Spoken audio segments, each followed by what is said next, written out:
Bien, bonjour pour cette nouvelle vidéo. Alors, aujourd'hui, rapidement pour commencer, on va voir comment créer une alimentation symétrique plus 15, moins 15. Alors d'ailleurs, on dit plus 15, moins 15, on devrait dire 0, plus 15, moins 15. Alors vous allez me dire, on va le faire avec une alimentation de laboratoire. Évidemment, sur les tables, vous aurez remarqué qu'il y a des alimentations marquées moins VCC, plus VCC, masse.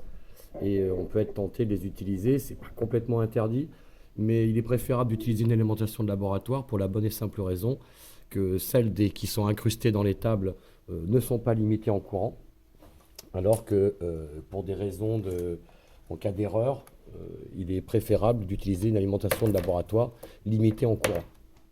Donc d'ailleurs, on commence par régler la limitation de courant d'alimentation. Hein, je vous rappelle, en faisant vite fait un court-circuit. Comme là, on va utiliser un montage à AOP, il n'est pas nécessaire d'autoriser beaucoup de courant. 0,2 sera largement suffisant. On le fait des deux côtés. Voilà. Et puis, maintenant, on va pouvoir faire l'alimentation. Alors, votre alim de laboratoire, bon, on ne s'occupe pas des bandes GND, en fait, c'est pas un GND, c'est relié à la Terre. Votre alimentation de laboratoire, elle a un moins, un plus pour la première voie, un moins, un plus pour la deuxième. C'est comme une pile. Il y a un moins, il y a un plus, il n'y a pas de zéro, il n'y a rien qui est imposé.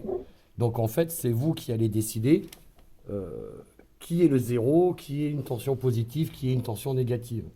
Alors bon, vous commencez par régler 15 volts sur les deux alimentations. Et en fait, là, j'ai pris le multimètre. Alors, vous enlevez la pointe de touche que vous remettrez après. Bon, bah, c'est tout bête, en fait.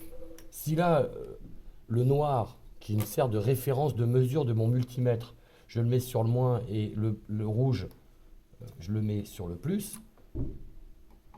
Pardon, il était sur ampère-mètre. Voilà, on met le multimètre en volts, en mesure de tension AC plus DC.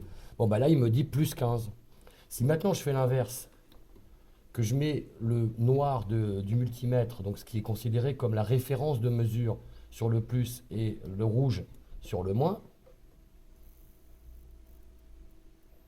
ben, il devrait me dire moins 15. D'accord.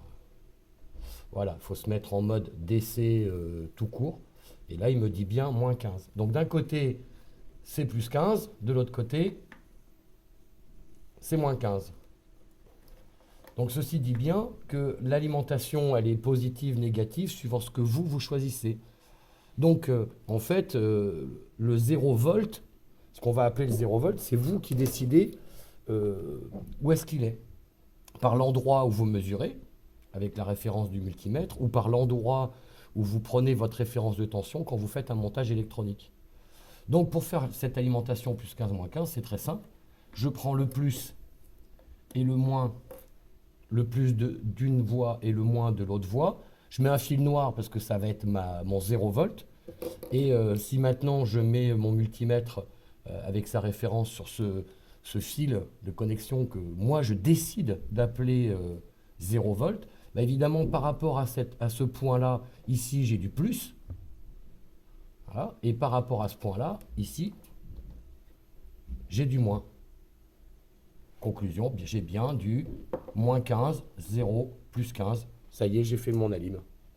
Et je pourrais donc connecter 3 fils. En fait, un truc aussi pour éviter l'erreur, c'est de se dire, j'ai une alimentation moins 0 plus, je donne 3 tensions, il me faut qu'il y ait 3 fils qui partent de mon alimentation pour aller alimenter mon montage. Et on n'hésite pas à utiliser des couleurs qui sont pertinentes, le rouge pour le plus, le noir pour le 0, et du bleu ou du vert pour le moins. Voilà.